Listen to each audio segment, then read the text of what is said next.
any health issues as such. But very frequently, you'll keep experiencing a lot of minor issues like some pain, some kind of reaction, some indigestion, gastritis.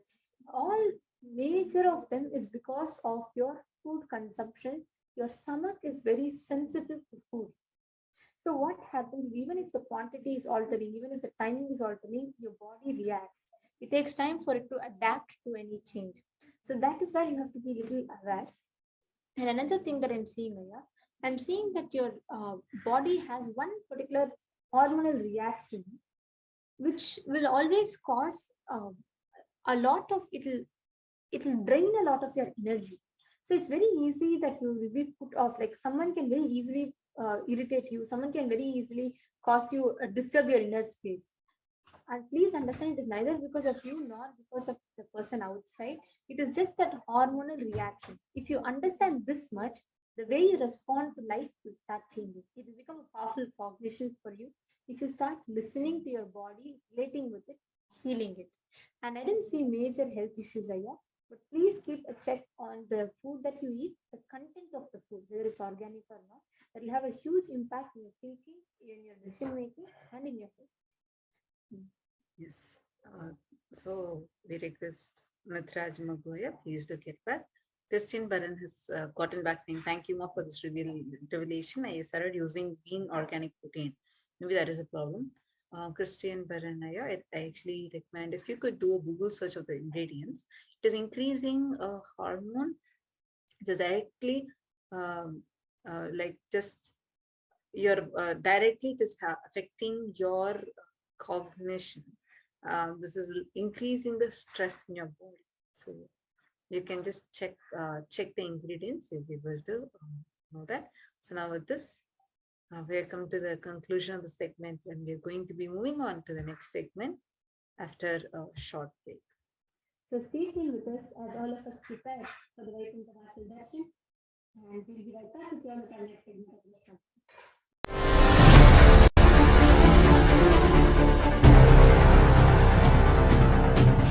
Time itself is nothing but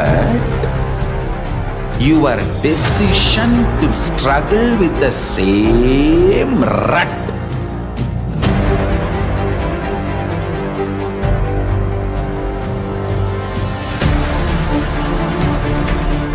Your decision to struggle with the same rut is time, Kala. Your decision to swallow time is Kala Bhairava.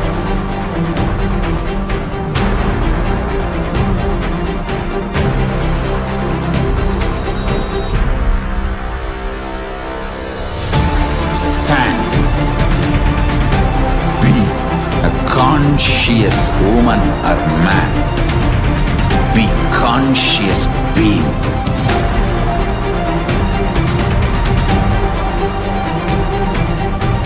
Shrink the time through conscious will persistence.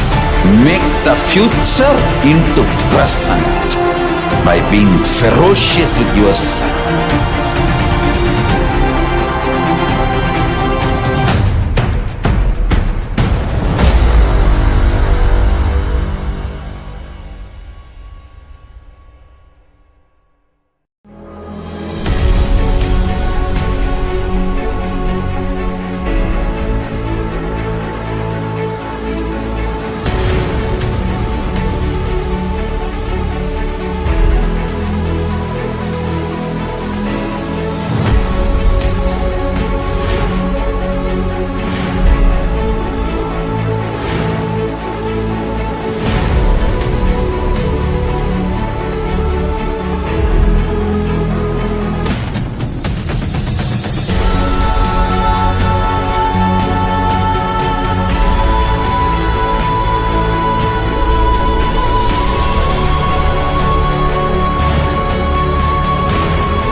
itself is nothing but your decision to struggle with the same rut.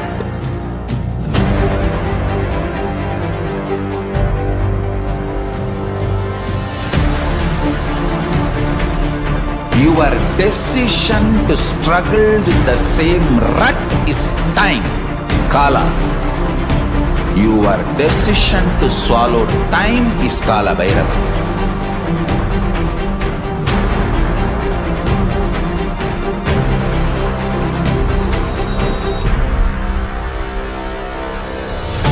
Stand. Be a conscious woman or man. Be conscious being.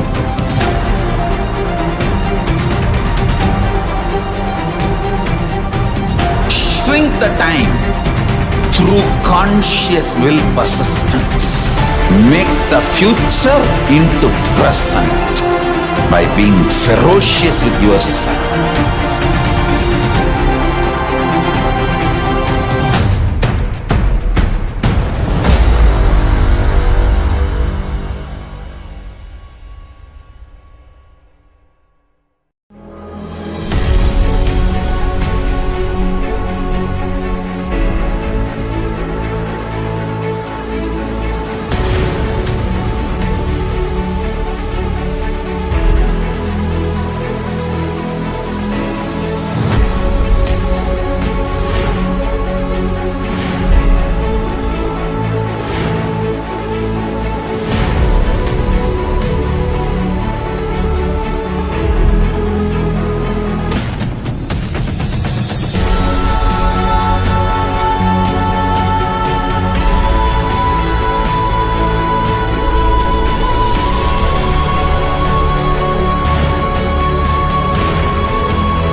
Itself is nothing but your decision to struggle with the same rut.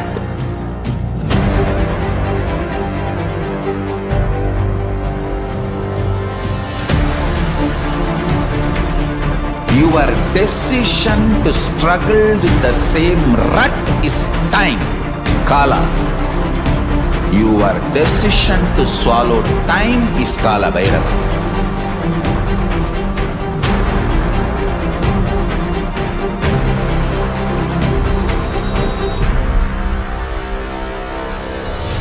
Stand. Be a conscious woman or man. Be conscious being.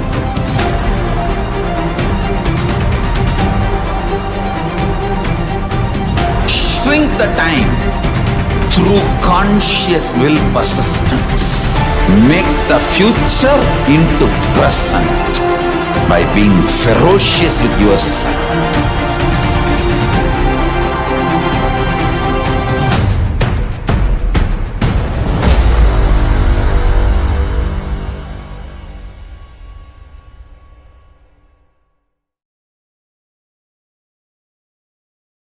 Again, welcome back, dear viewers. So now let us enter into this next segment and understand a little bit more about what is happening in our world today as we are preparing ourselves for the Darshan and the Diksha from Bhagavan Venkateshwara manifesting through the Supreme Pontific Wisdom. You can let us understand really what is the need of the world today and what is the world going through, as many of us are experiencing this firsthand, the effects of COVID-19, the after effects, the side effects, and the recession induced by COVID-19 pandemic. The COVID-19 recession is a global economic recession caused by the COVID-19 pandemic. The recession began in most countries in February of 2020, and so it's been almost 2 full years since we've been in this recession worldwide. And COVID-19 lockdowns and other precautions taken in early 2020 drove the global economy into a crisis mode. Within 7 months, every advanced economy has fallen into recession. So even among the wealthiest nations, US, Canada, Australia, UK, all of these countries have experienced the effects, the after effects, the side effects of this COVID-19 pandemic in the economy, just as the Supreme Pontific Wisdom revealed in the beginning of 2020 that the effects would be felt worldwide, that nobody will be immune to the effects of this, the side effects, the after effects of this COVID-19 pandemic. So here we can just look at a map showing the real GDP rates recorded by the International Monetary Fund. The countries in brown are those that have faced a recession. So most countries across the globe have experienced some type of recession during this pandemic. Few countries in Asia and Africa have been immune from this, but most countries, including the US, Canada, Australia, and India, have experienced the effects of this COVID-19 recession. In 2020, the stock market crashed, and this was in early 2020, around March of 2020, and this led to a sharp rise in unemployment rates. The collapse of the tourism industry has also affected many countries worldwide who depend on tourism as their main source of income, the main source of industry. In many countries, many developing countries depend upon tourism as their main source of income. And of course, the hospitality business has also collapsed during this time, as many people have stopped traveling, has stopped using any hospitality services. And again, this has affected many countries who depend on tourism and the hospitality industry as their main source of income. Countries like Singapore and many of the Caribbean countries that depend upon tourism as their main source of an income. And there has been a collapse of the price of oil as people have stopped traveling as much and are forced to stay at home. Many industries are shutting down. So the price of oil has also collapsed. There has been a collapse, and of course, small businesses who are unable to keep up during this pandemic, are unable to make ends meet during this time when many people are downsizing. There has been a destabilization and collapse of the energy industry. So prior to 2020, the sustainable energy resources were of high priority. After the onset of the pandemic, there has been a 30% decrease in the investment in sustainable energy options. And of course, there's been an increase in government debt across the globe.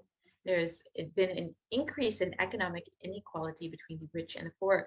So unfortunately, there is a drastic inequality between how this recession, this COVID-19 pandemic has affected the rich and the poor. There's a very major gap between the two ends of society, the rich and the poor. And unfortunately, it is the poor that are most affected by this pandemic and by this recession. Many industries like the food industry workers have lost jobs, and retail industry, the workers who work in retail industry and other customer service industry, many of them, due to the global lockdown, this pandemic have lost their jobs, their livelihood itself. And there's been a major downturn in consumer activity. Of course, many people are downsizing during this time.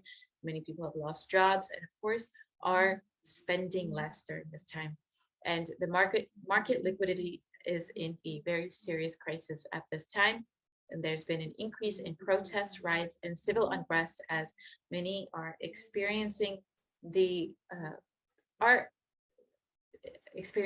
effects of this pandemic and the gap between the rich and the poor, the inequality gap between between races, rich and poor, and many other inequalities have been brought to light during this time.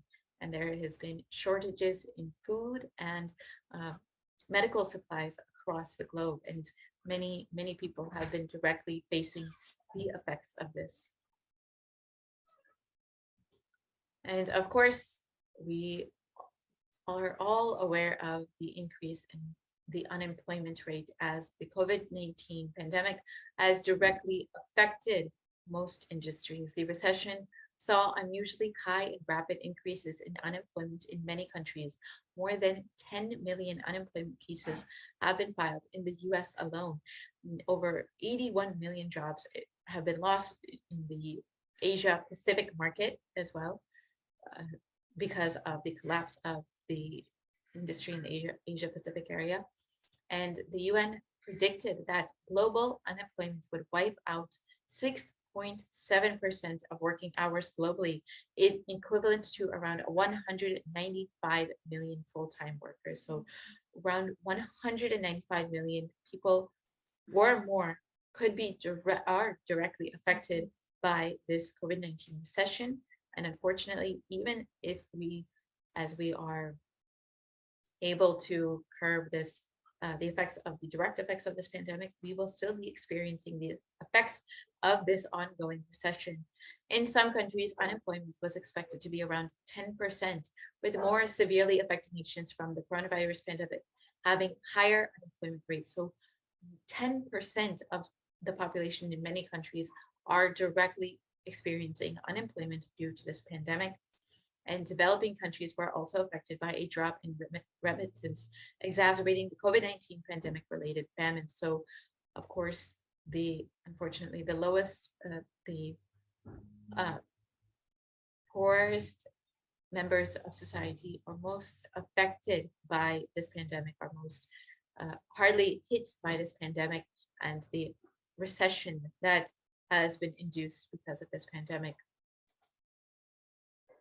And it was reported that coronavirus pandemic will cause global famines of biblical proportions. So according to the UN, because of this pandemic, there will be many people across the globe will be experiencing food insecurity and famines. And this is unlike anything we have experienced before. According to the United Nations World Food Program, they warned that a famine of biblical proportions was expected in several parts of the world as a result of this pandemic. And the release of global reports on food crises indicated that 55 countries were at risk. So of almost 200 countries, 55 countries are at risk of experiencing food insecurity, food crisis, and global famines.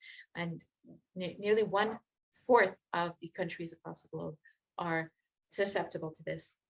A report estimates also that the number of suffering people from hunger could go up to 135 million to more than 250 million.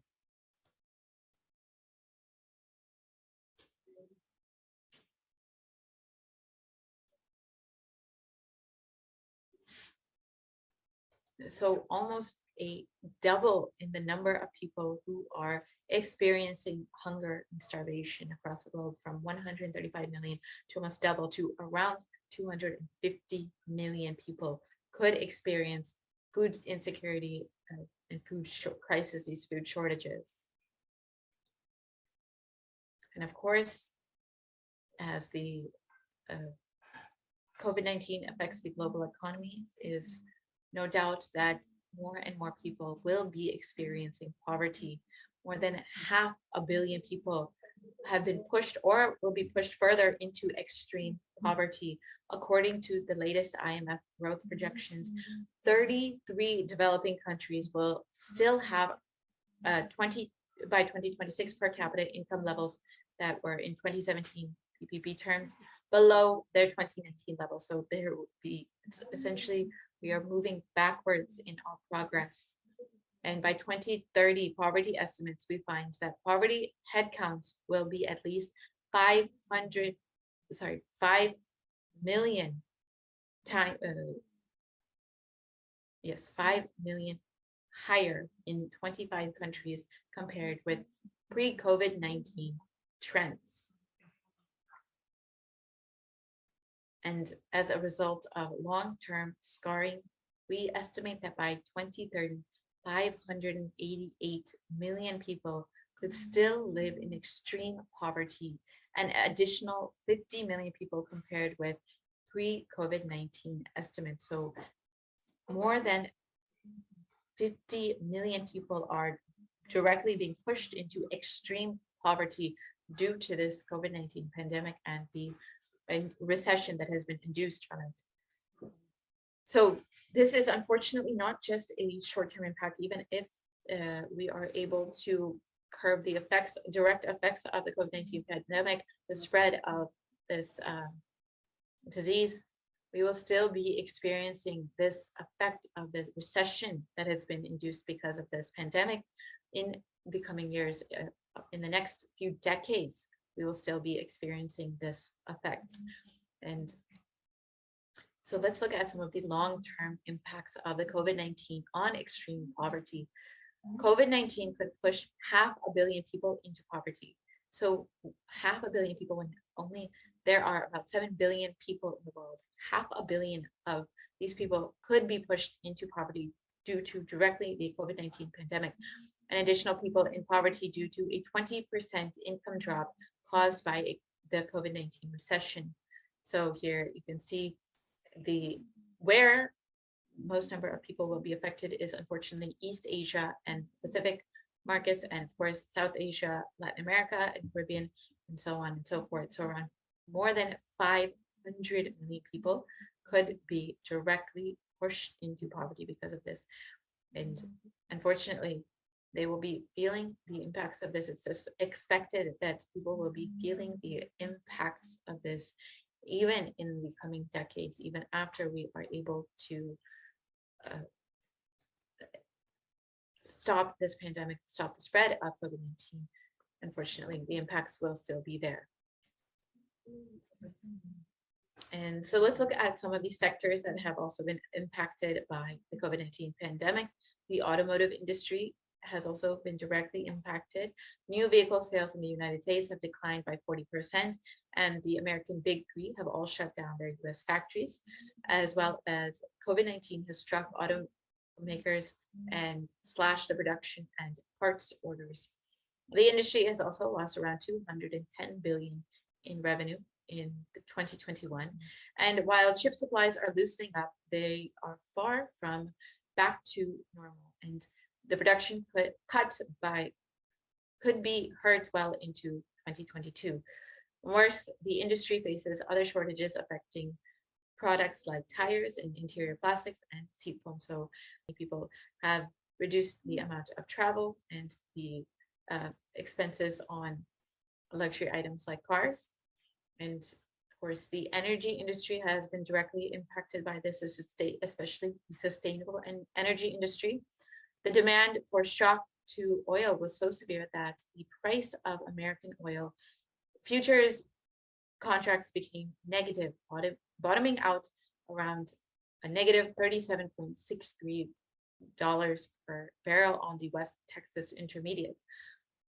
And as traders started paying for buyers to take the product before storage capacity ran out, this was despite an earlier OPEC plus deal, which cuts world production by around 10%. And of course, the tourism industry has also been directly affected by this, as many people have reduced their travel or completely stopped their travel because of this ongoing pandemic. And the global tourism industry may shrink up to 50% due to this pandemic. And it's estimated that 63.8% proportion of travelers who say they canceled their plans due to the pandemic. And of course, transportation industry has also been directly affected by this. Some of the world's airlines could also go bankrupt because of the COVID-19 crisis. And according to an aviation consultancy, the carriers that have already collapsed because of the pandemic. So we can look at some of these carriers that have already collapsed, and we have already have gone into bankruptcy because of this ongoing pandemic. The pandemic has had a significant impact on the aviation industry due to the resulting travel restrictions, as well as the slump in demand among travelers. Significant reductions in passenger numbers have resulted in planes flying empty between airports and the cancellation of flights. Many airlines have gone bankrupt, and the cruise ship industry has also been heavily affected by a downturn, with the share prices of major cruise lines down 70 to 80%.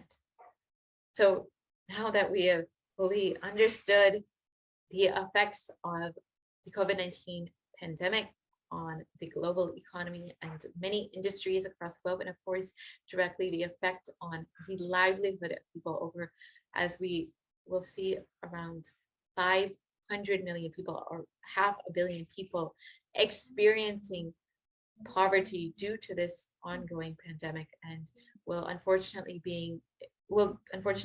continue to experience the effects of this pandemic in the coming years. So now that we've understood what kind of situation the world is in right now, and have statistically gone in and understood this, and have put numbers to what each and every one of us have already been experiencing, let us understand who is Bhagavan Venkateshwara and how we can receive the blessings and grace of Bhagavan Venkateshwara at this time of need, when each and every one of us are directly experiencing the effects of this pandemic. How we can connect with Bhagavan Venkateshwara and how we can receive his blessings, his grace, to experience wealth, consciousness, and abundance at this time of crisis. Venkateshwara is one of the most powerful modern day incarnations that has happened in Kali Yuga. Mahavishnu came down as Sheshadri, and Bhudevi took birth as Padmavati, and they got married and stayed on the planet Earth with the body for at least 200 years and created a beautiful kingdom, blessing the devotees with wealth, health, and all the auspicious things. So it's not just that Bhagavan Venkateshwara blesses you with abundance in the wealth dimension, but in all dimensions of life, Bhagavan Venkateshwara will directly bless you with abundance. And Venkateshwara's Murti in Tirupati is his very body. The Murti that stands today in Tirupati is the very body, the physical flesh of Bhagavan Venkateshwara. He decided to stand in Tirumala, Tirupati, making himself available to all the devotees. And Venkateshwara just became the deity, the very body, how he is standing. He just became the Archavatara. He just decided to stand there, continue to exist there in Tirumala, Tirupati, making himself available to all the devotees, disciples across the globe, making himself ready to bless and grace the devotees from Tirumala, Tirupati. And the Archavatara means the incarnation, the form of the deity, to receive all the worship and devotion of the devotees. Of course, this is the most sacred temple for Bhagavan Venkateshwara, as he himself stands there, and this is one of the most visited temples in India. So Srinivasa became the Archavatara, standing in Tirumala and gracing the whole world, the whole universe, showering wealth, health, and all the spiritual benefits. Venkateshwara has Sri Devi Mahalakshmi, the goddess of wealth and prosperity, within his chest. And so here is the Shastra Pramana for Bhagavan Venkateshwara from the Vaishnava Khanda, the Venkatachala Mahatmyam in the Skanda Purana. And it describes Venkateshwara, the one who gets the darshan of Lord Venkateshwara, even once attains salvation, he shall attain Sayuja with Vishnu. So today we will be blessed to receive the darshan of Bhagavan Venkateshwara manifesting through the Supreme Pontiff of Hinduism. And we will have the great punya, the great blessings of receiving this darshan, which according to the pramana, the shastras, that you can literally attain salvation just from one darshan of Bhagavan Venkateshwara. And in the Brahmanda Purana, it also contains the Sri Venkateshwara Sahasranama, the 1008 names of Bhagavan Venkateshwara, which occurs as the conversation between sage Vashishta and sage Narada, and also the Venkateshwara Ashtottara Stotram, the 108 names of Bhagavan Venkateshwara. And in this verse, it describes in the Krita Yuga, Lord Narasimha, in the Treta Yuga, Lord Sri Rama, in the Dvapara Yuga, Lord Sri Krishna, and in the Kali Yuga, Lord Sri Venkateshwara are called as the Pratiksha Devams, the living deities.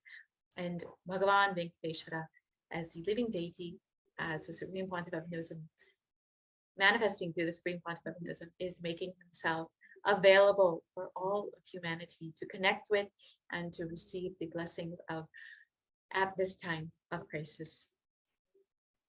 And the Atma Pramana, the experience of the Supreme Pontiff of Hinduism himself, of Bhagavan Venkateshwara, the connection of the Supreme Pontiff of Hinduism himself, Bhagavan Venkateshwara, as Venkateshwara is the very muscle memory of the Supreme Pontiff of Hinduism. And in the words of the Supreme Pontiff of Hinduism, he describes, I have a very strong connection with Venkateshwara. My mother came to know that she was carrying me when she was on a pilgrimage to the Venkateshwara temple in Tirupati. She did the Anga Pradakshina, the circumambulation of the temple, by rolling on the floor around it. And after that, she vomited. Usually people vomit after the Anga Pradakshina. They gave her the prasada, the consecrated food of laddu, the fried Indian sweet. And after that, also again, she started vomiting. Then the elders saw the pulse and confirmed that she was carrying. The first sweet I got is from Venkateshwara. I have a strong connection with Bhagavan Venkateshwara.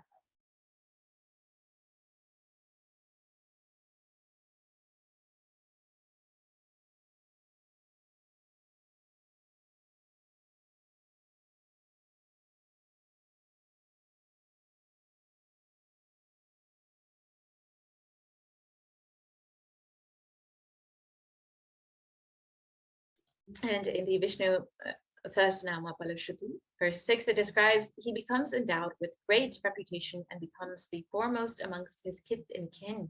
He acquires the undiminished wealth in this world and unexcelled prosperity in the other worlds, meaning liberation.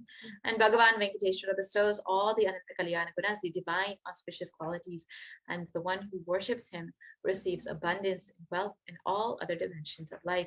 So here are just some of the few benefits of worshipping Bhagavan Venkateshwara as we get ready to receive the darshan of Bhagavan Venkateshwara, manifesting through the Nijavatara, the Supreme Pontiff of Hinduism. So in today's darshan, Bhagavan Venkateshwara will be manifesting through the Nijavatara, the 1098th living incarnation of Paramashiva, the Supreme Pontiff of Hinduism himself, and we will receive the blessings and initiation to awaken the wealth consciousness in us. So let's understand, what is the significance of today, the Vaikunta Ekadashi? Bhagavan, first let us understand how Bhagavan Venkateshwara exists in his physical form. Whether you want to realize the value of the diamond or you want to beg, both have to reach the world. Both need to take the responsibility. So even wealth is wealth only if you take responsibility to make it current. Yaksha is not Lakshmi. Kubera is not Lakshmi. This whole story, the beautiful story of Venkateshwara borrowing from Kubera for his marriage, is an amazing concept. So if many of you do not know, when Bhagavan Venkateshwara came down to marry Devi Lakshmi as Padmavati, Vishnu came down as Bhagavan Venkateshwara to marry Devi Lakshmi as Padmavati, the Venkateshwara, Bhagavan Venkateshwara, had actually borrowed wealth from Kubera. And so it's understood today that even today, Bhagavan Venkateshwara is still paying back that debt to Kubera just to keep this flow of wealth continuing, that Bhagavan Venkateshwara has taken out this loan from Kubera. So in this, it describes that the Supreme Pontiff of Hinduism himself has described about this story of Bhagavan Venkateshwara. And he states this whole story, beautiful story of Venkateshwara. The borrowing from Kubera for his marriage is an amazing concept. He is making Yaksha to Lakshmi. He is making reserve to reserve. Understand, he is making the reserve to reserve. Dam has no use. If you can't produce current out of it and reach it to the people, it is an amazing truth. There is a village folk story where Venkateshwara borrows from Kubera for his marriage, and he is still paying off that debt. Are, don't you understand? It is an amazing truth. Fellow who has Lakshmi on his chest needs to borrow from Kubera. It's one of the important truths revealed. Venkateshwara takes the responsibility of reserve to reserve. And the story ends with a beautiful line. Till the end of Kali Yuga, he'll be paying out only the interest. In the end of Kali Yuga, only he will pay the whole capital. If he pays the capital, the current will stop, economy will stop, whole thing will become part of the reserve, and life is over. So you can see the great Tyaga of Bhagavan Venkateshwara by taking out this loan from Kubera and keeping the money currency, keeping currency current, and just keeping this whole Bhuloka still functioning.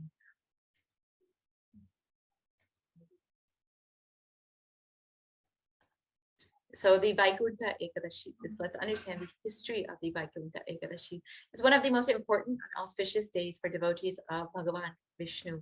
It is dedicated to Bhagavan Venkateshwara, and on this auspicious day, Bhagavan Venkateshwara assures his devotees liberation in both the inner and the outer world. The significance of Vaikuntha Ekadashi is mentioned in the Padma Purana.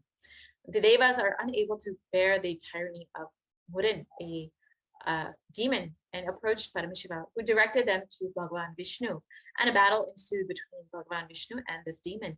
And the Lord Bhagavan Vishnu decided to create a new weapon, and in order to slay this demon. In order to take rest and create a new weapon, the Lord Bhagavan Venkateshwara retired to a cave called Mavati in Bhadrikashram. And when this demon tried to slay Bhagavan Venkateshwara, who was sleeping, the female energy that emerged from Bhagavan Venkateshwara burned him to ashes in one look. And Bhagavan Vishnu opened the gate of Vaikuntha, his abode, for the two demons, in spite of them being against him. They also asked for the boon that whoever listens to their story and sees the image of Bhagavan Vishnu coming out of the door, the Dvar, called the Vaikuntha Dvar, will reach Vaikuntha as well. So this has great significance today for all of us who will be able to directly reach Vaikuntha with the very darshan of Bhagavan Venkateshwara on this day. So let us understand a little bit more about the significance of this. Vaikuntham is a state and a space where there is only abundance. Vaikuntha Ekadashi is the day when Vaikuntha Dvaram, or the gates to Vaikuntha, are kept open for anybody to walk in. Anyone who enters the Vaikuntha Dvara on this day is guaranteed to attain the spiritual abode. So today is the gates of Vaikuntha are open for anyone and everyone to experience Vaikuntha. So there's a very special jewel that is worn on this Vaikuntha Ekadashi. And this jewel that Bhagavan Venkateshwara wears is called the Vaidurya jewel, and it is on his right chest. And he only wears it on this very special day, the Vaikuntha Ekadashi, on the Srivatsam.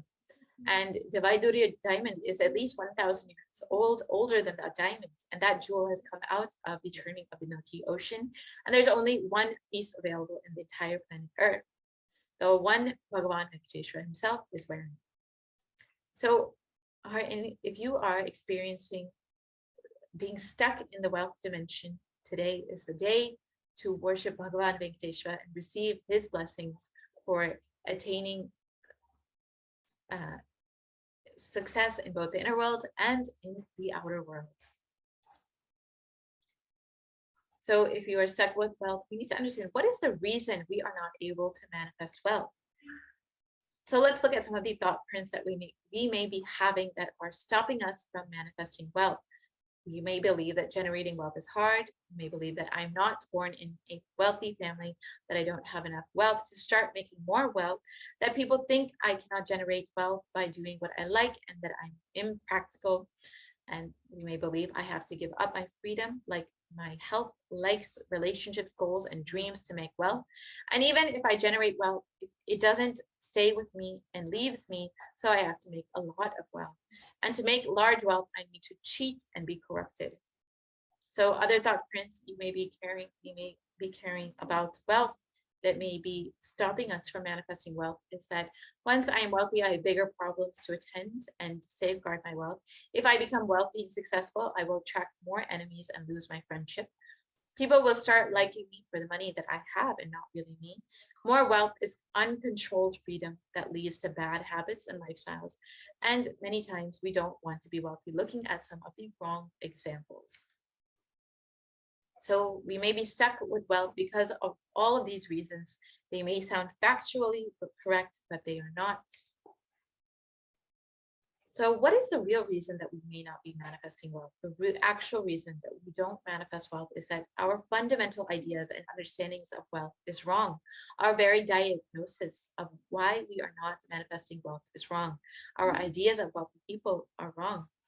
That pretty much sums to everything that we know about wealth is wrong, which is the reason that we don't manifest wealth. So now let us have the correct understanding about wealth. What is wealth?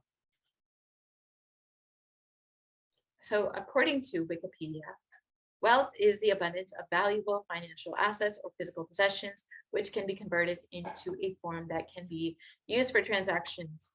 And it goes on. And this is according to what modern day understanding is of wealth. We've all heard of it. We don't need to necessarily go into depth about this. So let's now look at wealth as per Investopedia. Wealth measures the value of all the assets of worth owned by a person, community, company, or country. Wealth is determined by taking the total market value of all the physical intangible assets owned, then subtracting all the debts. Essentially, wealth is the accumulation of scarce resources. So I'm not sure what any of that means to any of you, but this is not the actual definition of wealth as per Hinduism. Here is another definition according to Cambridge University. So let's actually look at the real definition of wealth as per Hinduism.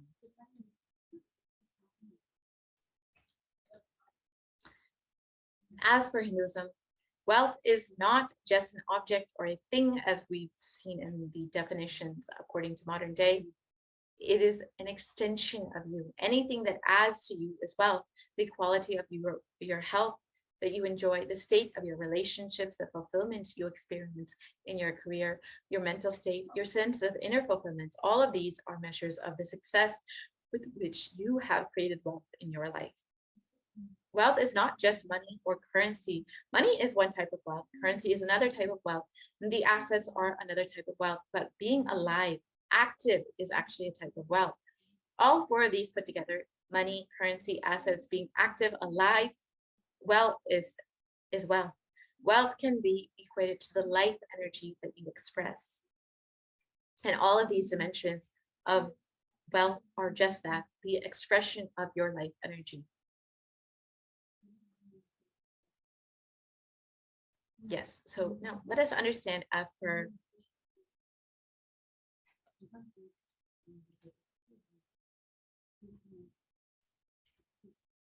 Yes, so now let us look at what is wealth consciousness.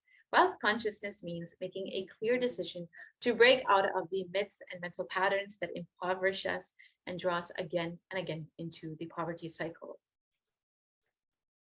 So life can be equated to two things. One is the ability to achieve what you want in the inner and the outer world, or the other option is just getting stuck in both the worlds. Wealth itself is not wrong. Your concept of wealth, if it is correct and proper, not only will it not be wrong, it will be right. If you have wealth, at least as the goal of if you have at least the goal of creating wealth in your life, you will be creative. Your energy will be channeled properly. So creating wealth is not something wrong. It is intense creative energy. And so a few basic concepts about wealth that we need to understand. When a man decides to create wealth, not steal, understand, creating wealth, you will have wealth and the great fulfillment that you lived. And your whole energy will be towards the creation, not destruction of others. The people who are interested in destroying others and harassing them, they're completely dull, dead. In their very consciousness, they are poor. If you are grabbing from others without contributing anything, that is called a sin. Those methods of grabbing, stealing, robbing is wrong, sin. So creating wealth is an intrinsic part of life. The first priority in life should always be for moksha, enlightenment. Till that happens, the second priority in life can be wealth, creating wealth. Anything else is a third priority. So first, remove the guilt about wealth from your life.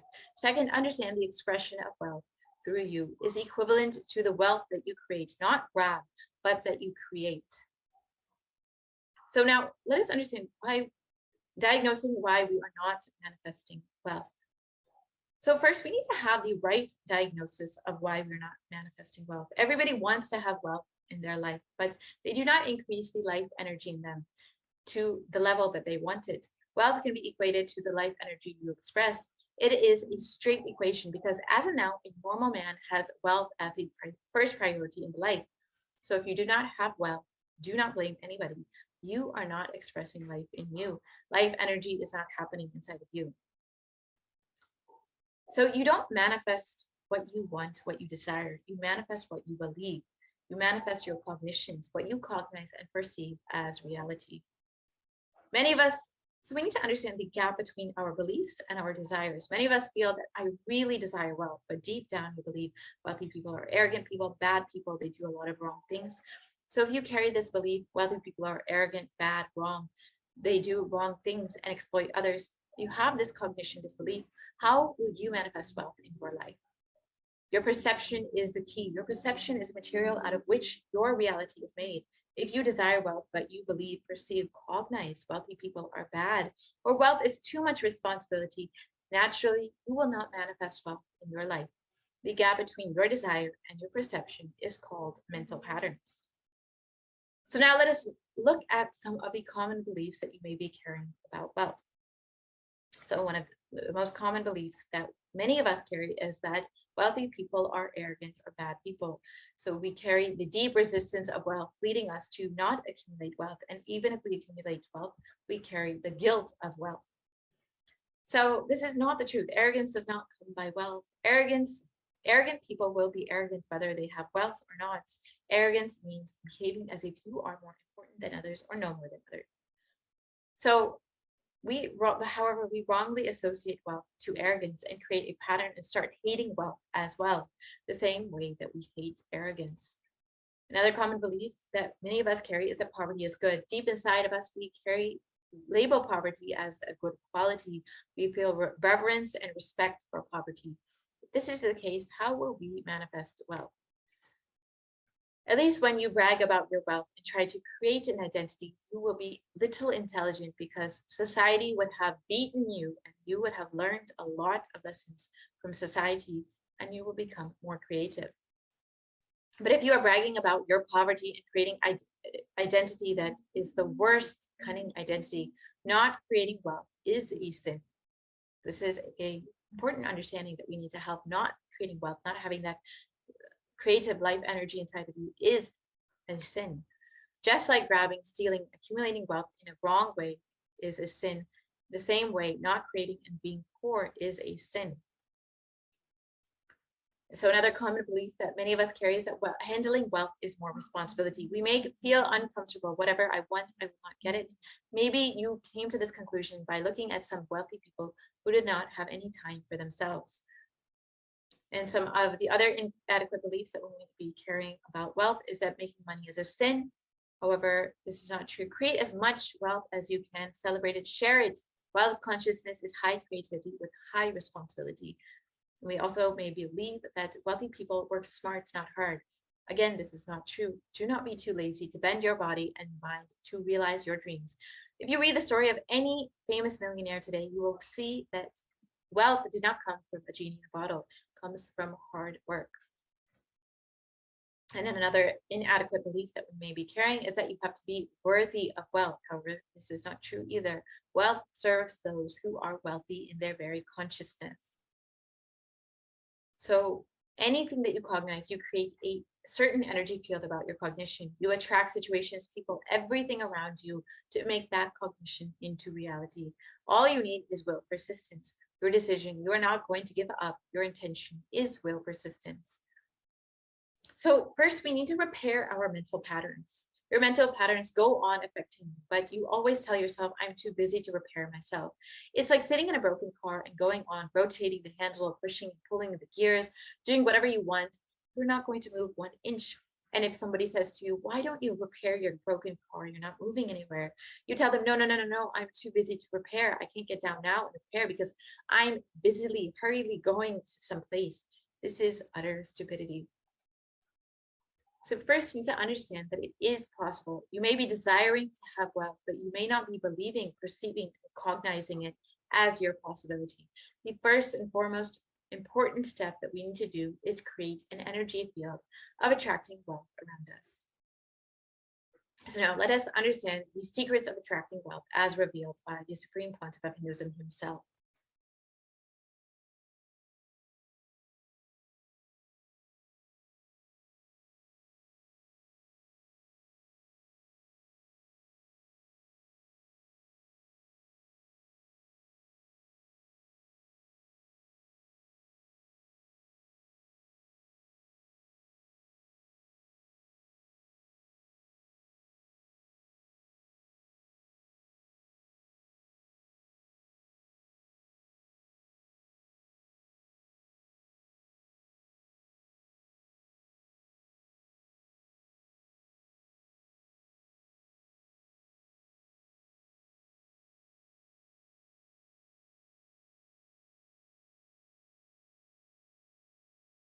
Of me or all over the world.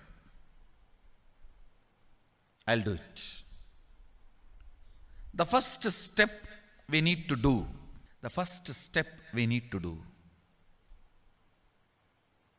looking back, the gap between your desire and your cognitions. How you started perceiving wealth, money. How you started perceiving. I can tell you a small story. First time, how I was introduced to money and started interacting with money. I still remember my 3rd birthday. My father has given me a Ganesha who actually ate food. If you have read my biography, you would have read the incident. If you are interested, you can go to YouTube where I have narrated the whole story. I was given that Ganesha as a gift and I was so curious and busy with playing with the deity. And then in Indian village we have a habit, all the family elders will give coins on the birthday as a gift to the kids. So I was sitting and playing with my Ganesha and all the family elders came. I am supposed to bow down to them. It's a tradition. So I touch their feet and they will give money. A lot of money got collected. Must be some 70-80 rupees. In those days it's a big money. And for a kid it's a too big money. And it was too much of coins and notes, so my father helped me to pack the whole thing in a hand key. So I looked at him and asked, what should I do with this? He said, you can buy whatever you want. I said, I don't need anything. I only wanted this Ganesha. You already gave it to me. I don't need anything. He said, then you can give it to anybody you want. So I just called all my cousins, brothers, everyone was playing. I grew up in a large joint family. 27 of us grew up together. So it's almost like a one school, small school. So all of them are playing. I called in my loud voice, "Hey, anybody wants come and take this money? I don't want it." So 4-5 kids were running, and my elder brother ran fast and took the whole thing, whole hand key. My father told me to tell my elder brother to share everyone, to share with all. I said, I have decided I don't want. And I said, whoever wants, take it. So he took it. How can I interfere in this after that? It's up to him. I will not even interfere, giving any further instruction to how they should share or who should share and all that. I said, I don't want. That's my first relationship with money. I still see very clearly that's the same relationship.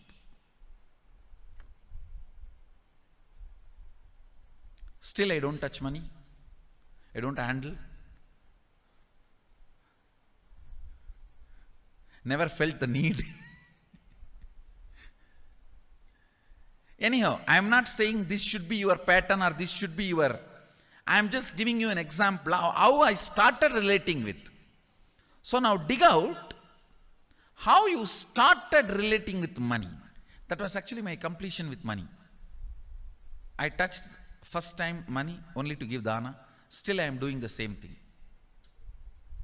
Still I touch money only to give dana. How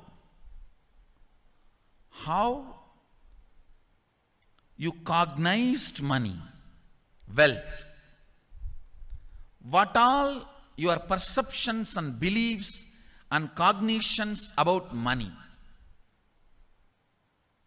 Let's dig up. Let's get them out first. The moment you remember money, does it bring tremendous pain, suffering, impossibility, all that in you? What is the emotion or energy it invokes in you?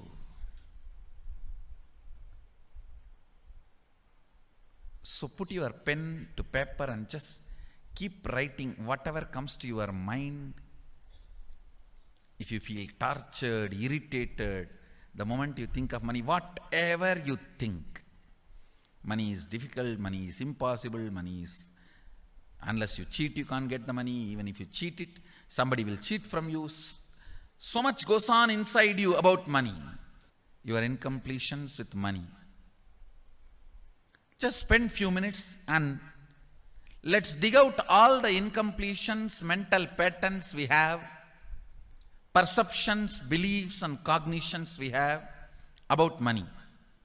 Listen, the first step we need to do now, cleaning up, completing these mental thought patterns, the incompletion patterns related to wealth,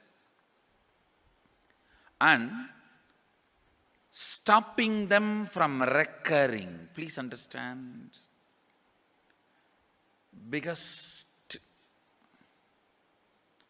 problem is when you do not recognize something as a pattern, it continues to exist in you and recur. Please understand. Recurring, for example, today you remember, yes, I have a lot of incompletions and patterns. Incompletion means, let me define.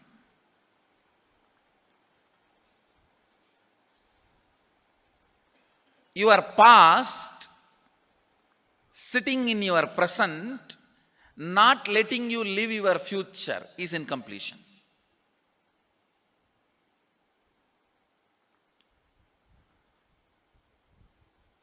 It has no logic. Because you lost love of somebody, you decide never to love again. It has no logic.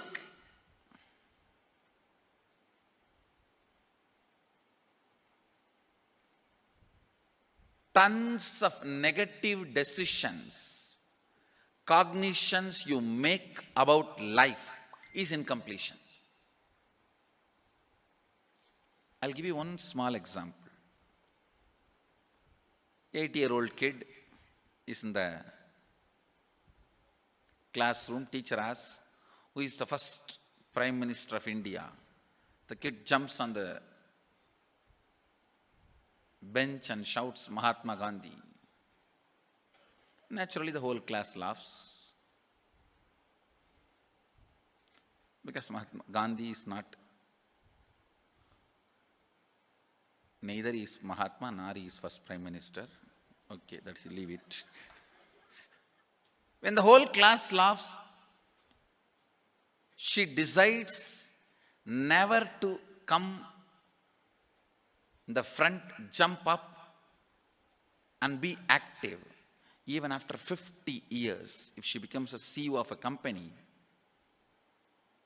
in the team meeting, she will be telling her ideas to somebody else and somebody else will be presenting. Even if she is the head of the meeting, she will continue to suffer the decision she made at the age of 8. How many of you see this is happening even in your life in some form? That is what I call incompletion.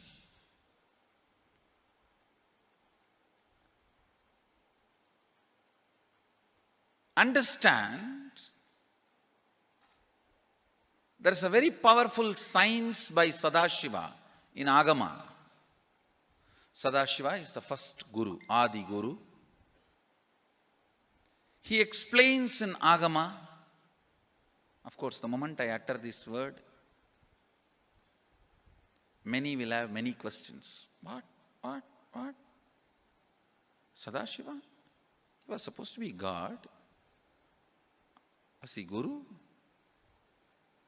He was supposed to be energy. Was he teaching?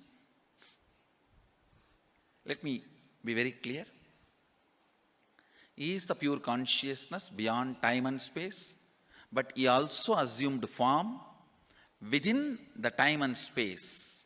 The formless came in form many times and taught the great spiritual truths to the world. We should not even use the word was. Is the right word.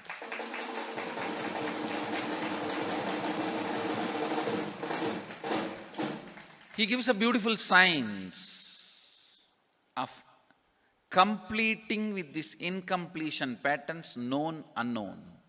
Understand, if you know the reason for certain pattern, it is called known pattern. If you don't know, it is unknown pattern.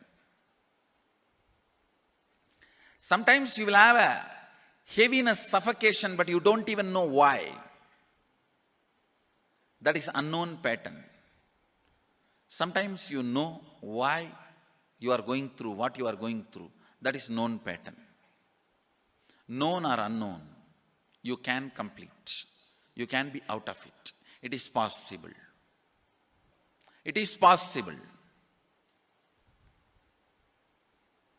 I'll explain this science of completion. Understand, this one technique can help you whether you want to get rid of your headache or your whole ignorance and get into enlightenment. Whether you want as simple as healing your headache or as complicated as enlightenment. Anything, this one technique can give you. This one technique, it is a complete end-to-end, alpha to omega.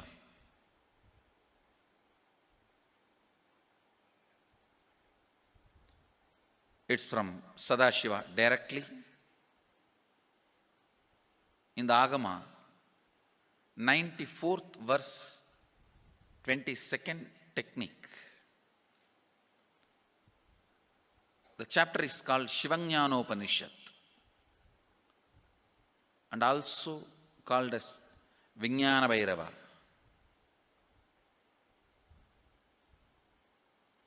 chittatyanta kritirnasti mamantarbhavayet iti vigalpanam abhavena vigalpair uchito bhavet. You don't have to remember. I am uttering every time so that I will remember. That's all. No, it is just to keep the purity of the teaching. I want all of you to know, whatever I am sharing with you is my personal enlightenment experience, which is in tune with the earlier master's experience. My Atma Pramana in tune with the Apta Pramana, means the earlier masters, the Shastra Pramana. Only that can become your Sakshi Pramana. Never learn from a person who does not have Atma Pramana, enlightenment. He will be only Pandit, repeating. Same way, never learn from a person who claims yes, enlightenment, but does not keep his experience in tune with the Shastra Pramana and shares with you. It's always dangerous. Maybe it must have been good for him, but we don't know whether it is good for all of you.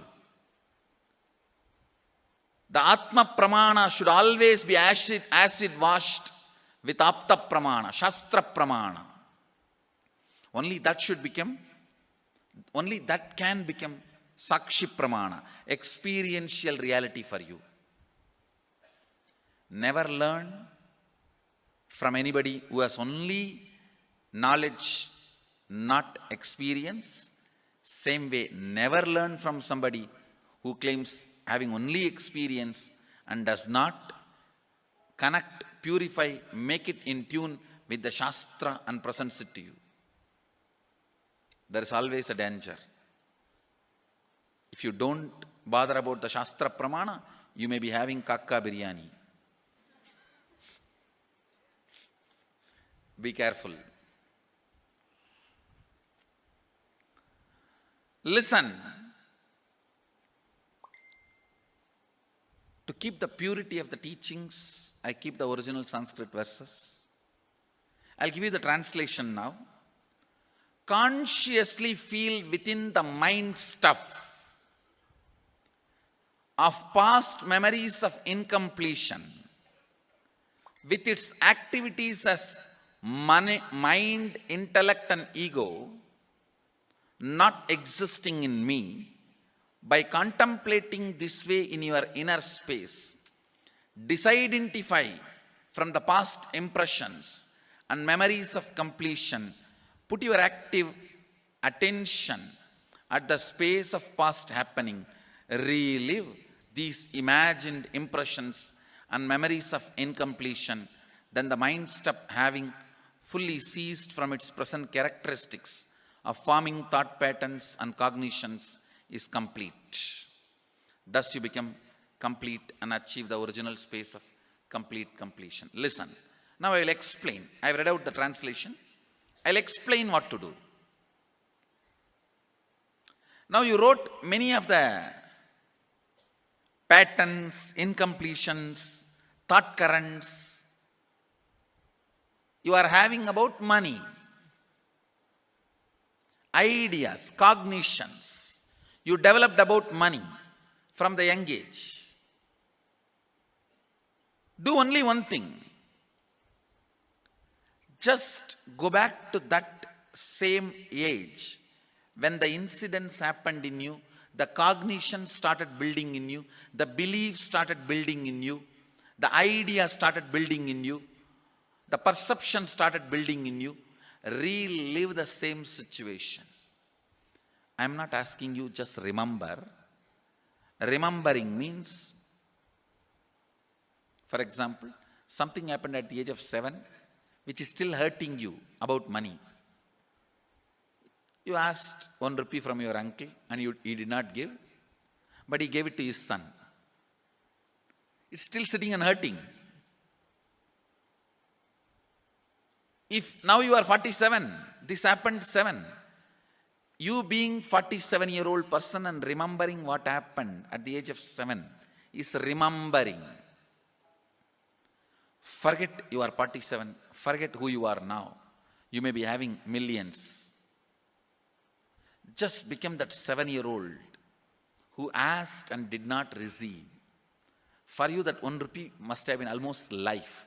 I have seen people, they develop even wheezing when they were not given as simple as a chocolate or an ice cream by their friend or family or brother.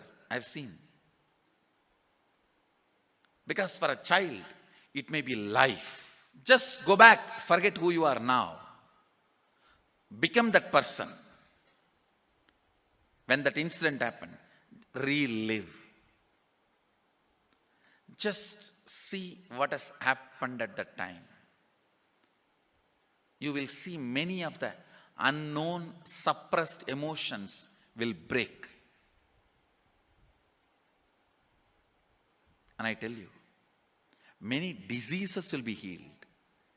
I have seen people walking out of tumors, cancers, asthma, wheezing, just by completion. Because many of your diseases have their roots in some of the incompletions of the past.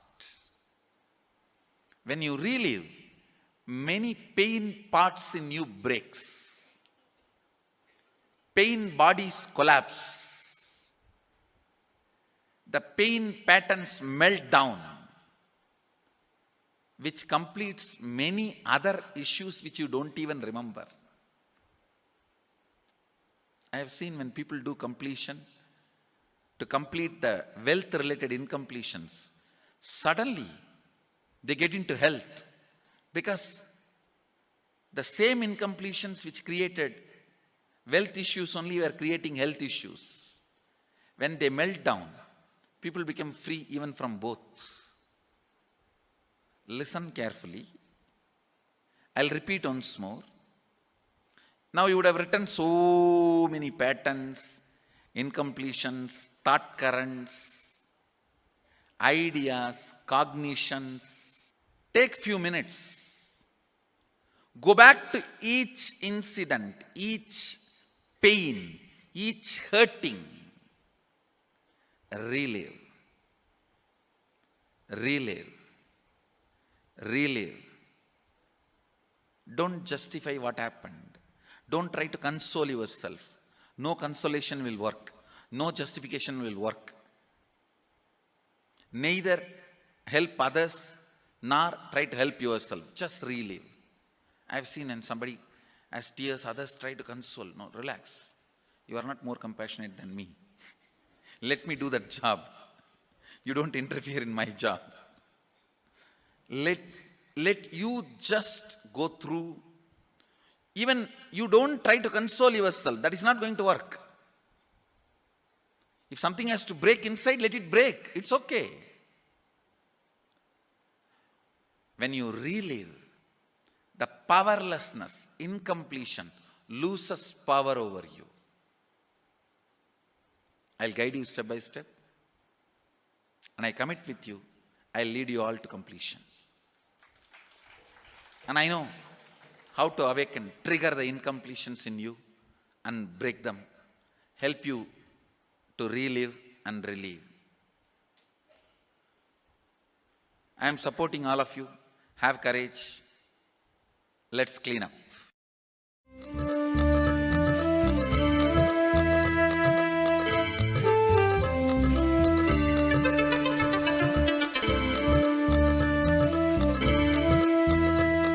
Paramashivoham.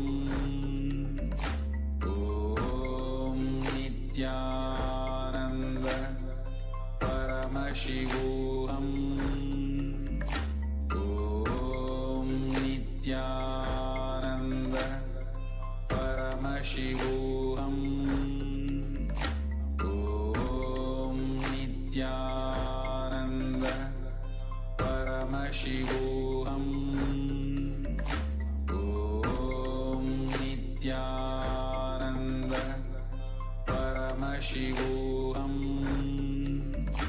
Om Nithyananda